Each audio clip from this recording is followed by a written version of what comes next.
ছেড়ে দে নৌকা মাঝি মদিনাতে কান্দে নবী উম্মতের মায়ায়, মদিনাতে কান্দে নবী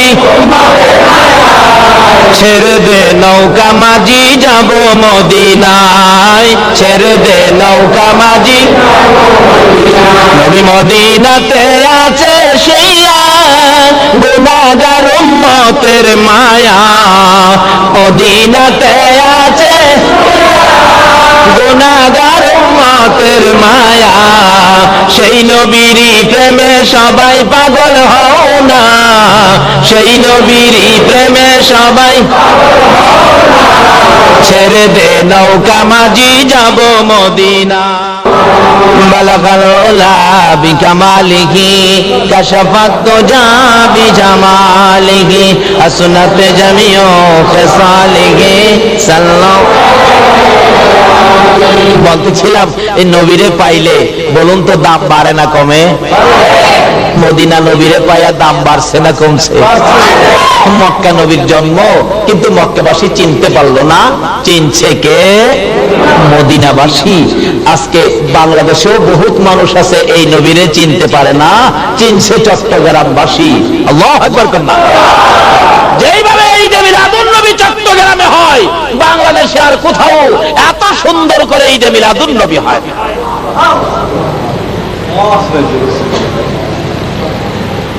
মদিনা কেমন ভাগ্যবান। একবার মক্কার মদিনায় ঝগড়া আছে। মক্কা কয় মদিনা আমার দাম কত জানোস? মদিনা কই তোর দাম ওই খালি কইলি, আমার দাম কত দেহের দেহস নাই? মক্কা কই তোর দাম কিভাবে? মদিনা কইতে তোর দাম কিভাবে? আমার দাম কিভাবে টের পাস না? আমার মধ্যে খানায়ে কাবা আল্লাহর ঘর, আমার মধ্যে জমজম, আমার মধ্যে মিনা মুজদালিফা আরাফা সাফা মারওয়া সবই তো আমি মক্কার মধ্যে, আমার দাম বেশি হবে না?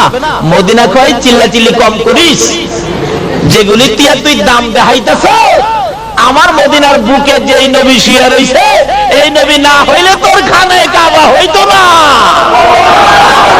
কিতাব বলেন মক্কার দাম আর মদিনার দাম।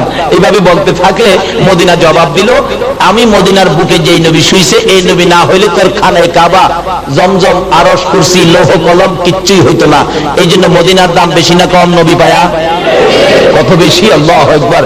নবীজি যেই মাটিতে ঘুমাইছে, যেই মাটিতে শুইছে, এই রওজা পাকের এক মুষ্টি মাটি আল্লাহর আরশ কুরসি লৌহ কলম খানায়ে কাবা সমস্ত পৃথিবীর মসজিদ মাদ্রাসা যদি এক পাল্লায় তুলে দেওয়া হয়, আমার নবীর রওজা পাকের এক মুষ্টি মাটি যদি আরেক পাল্লায় তুলে দেওয়া হয়, এক মুষ্টি মাটির সাথে খানায়ে কাবা আরশ কুরসি লৌহ কলম মসজিদ মাদ্রাসা সহ এই মাটির সাথে ওজনে কোলাবে না।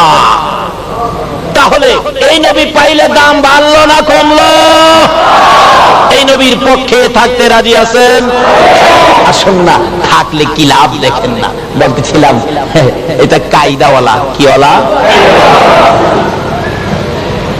আল্লাহ কয় ফেরেশতারা এটা কায়দা জানে যে এটা কায়দাওয়ালা উম্মত।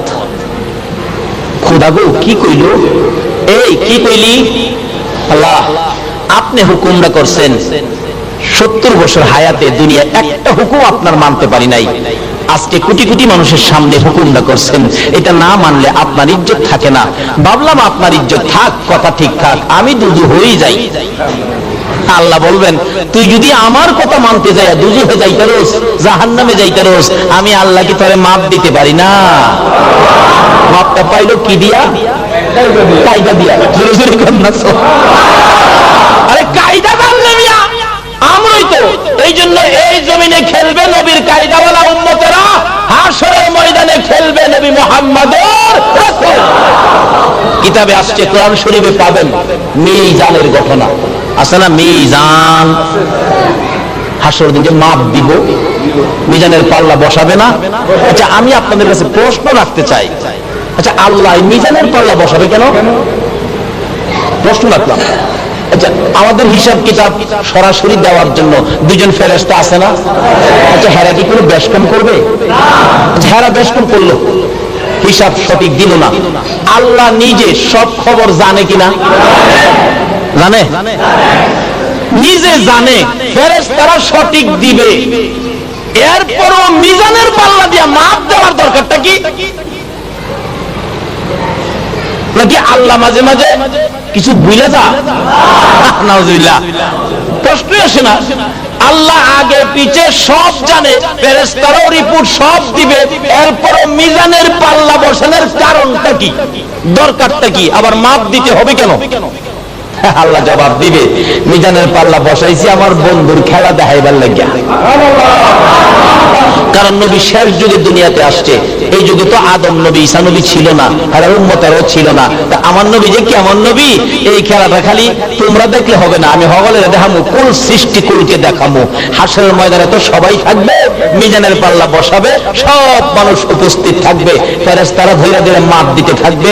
আখির নবীর উম্মত আপনাদের আনোয়ারা থানার লোকও থাকবে, ধীরে দিবে, নেকির পাল্লা হবে হালকা, গুনার পাল্লা ভারী, নেকির পাল্লা হালকা।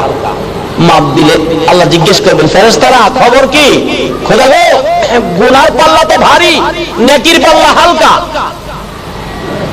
ওই আনোয়ারের লোকটা কানার দিকে তাকায়া চোখের পানি ছেড়ে দিবে, হায় হায় হায়, জাহান্নামে বুঝি